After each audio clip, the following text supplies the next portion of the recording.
જય શ્રી કૃષ્ણ મિત્રો, સ્વાગત છે તમારું રંગીન રસોડામાં। આજે આપણે અલગ જ રીતથી પાસ્તા બનાવવાના છીએ, જે ખૂબ જ સ્વાદિષ્ટ બનશે અને ખૂબ જ સારો એવો ટેસ્ટ આવશે। તો તમે પણ જરૂર આ રેસીપી ટ્રાય કરજો। તો તમે અમારી ચેનલને સબસ્ક્રાઈબ ન કરી હોય તો ચેનલને સબસ્ક્રાઈબ કરજો અને આગળની આપણે પાસ્તાની રેસીપી જોઈએ। પાસ્તા બનાવવા માટે સૌથી પહેલાં અહીં મેં એક તપેલી અંદર પાણી મૂક્યું છે, એમાં આપણે પાસ્તા કૂક કરવાના છે। તો એની અંદર એક મોટી ચમચી હું તેલ એડ કરીશ, જેથી કરી અને પાસ્તા ચીપકશે નહીં। અને થોડું આપણે મીઠું એડ કરવાનું છે, તો તે આપણે સ્વાદ મુજબ એડ કરીશું। હવે આની અંદર આપણે પાસ્તા નાખવાના। તો અહીંયા સાદા પાસ્તા 1 વાટકી લીધા છે, તે એડ કર્યા છે, અને 1 વાટકી આ ડિઝાઇનવાળા છે તે એડ કર્યા છે। આ બંનેને આપણે સારી રીતે બોઇલ કરવાના છે। તો ત્યાં સુધીમાં આપણે વેજીટેબલને કટિંગ કરી લઈશું। વેજીટેબલ રેડી કર્યું છે, તો એમાં મેં 1 નંગ કેપ્સિકમ લીધું છે, એમાં અડધું આપણે વઘારમાં નાખવાનું છે અને અડધું ઉપરથી આપણે કાચું એડ કરીશું। 1 નંગ ગાજર લીધું છે અને 1 નંગ ડુંગળી લીધી છે, અને 1 મુઠ્ઠી જેટલા ચણા છે।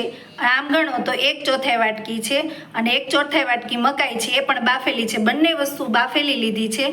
હવે આપણા પાસ્તા બોઇલ થઈ ગયા છે, તો હવે આપણે વઘારની પ્રોસેસ શરૂ કરીશું। પાસ્તા સારી રીતે બફાઈ ગયા છે, તો તેમાંથી હવે આપણે પાણી નિતારી નાખશું। તો હું આમાંથી પાણી નિતારી લઈશ। પાસ્તાના વઘાર માટે અહીં મેં 2 મોટી ચમચી જેટલું તેલ મૂક્યું છે। તો તેલ ગરમ થઈ ગયું છે, તેની અંદર હું આ અડધું જે કટિંગ કર્યું હતું તેમાંથી અહીંયા હું 1 ડુંગળી એડ કરીશ, ગાજર અને કેપ્સિકમને એડ કરી દઈશ, અને આ બધી જ વસ્તુને હું સારી રીતે ચડવા દેવાની છે। વેજીટેબલ સારી રીતે ચડી ગયા છે, તેની અંદર 1 ચમચી આપણે કેચઅપ એડ કરવાનો છે। આની અંદર મેં કેચઅપ એડ કર્યો છે, અને સારી રીતે મિક્સ કરી હવે તેની અંદર આપણે પાસ્તા એડ કરી દઈશું। સારી રીતે મિક્સ કરી લેવાનું છે।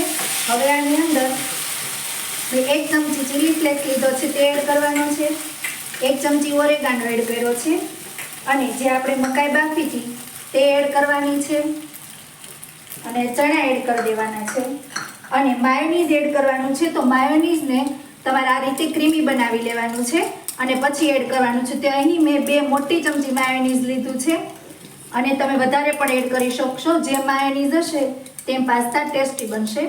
તો આ માયોનીઝ હું અહીં એડ કરી રહી છું। હવે બધી વસ્તુને સારી રીતે મિક્સ કરી દેવાની છે। હવે આની અંદર આપણે જ્યાં કાચું વેજીટેબલ રાખ્યું હતું તે એડ કરી દેવાનું છે। આ પાસ્તા ખૂબ જ ઝડપથી બની જાય છે। બાળકોને નાસ્તામાં કરવા હોય અથવા સાંજે ખાવાનું મન થયું હોય તો ખૂબ જ ઇઝીલી અને ફટાફટ બની જાય છે।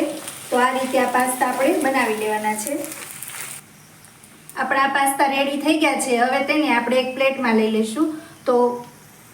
તો તૈયાર છે આપણા વેજીટેબલથી ભરપૂર એવા પાસ્તા। તો તમે પણ આ રેસીપી ટ્રાય કરજો, અને જો તમને અમારા વિડીયો પસંદ આવતા હોય તો લાઈક અને શેર કરો, અને નવા વિડીયો જોવા માટે અમારી ચેનલને સબસ્ક્રાઈબ કરો। Thanks for watching.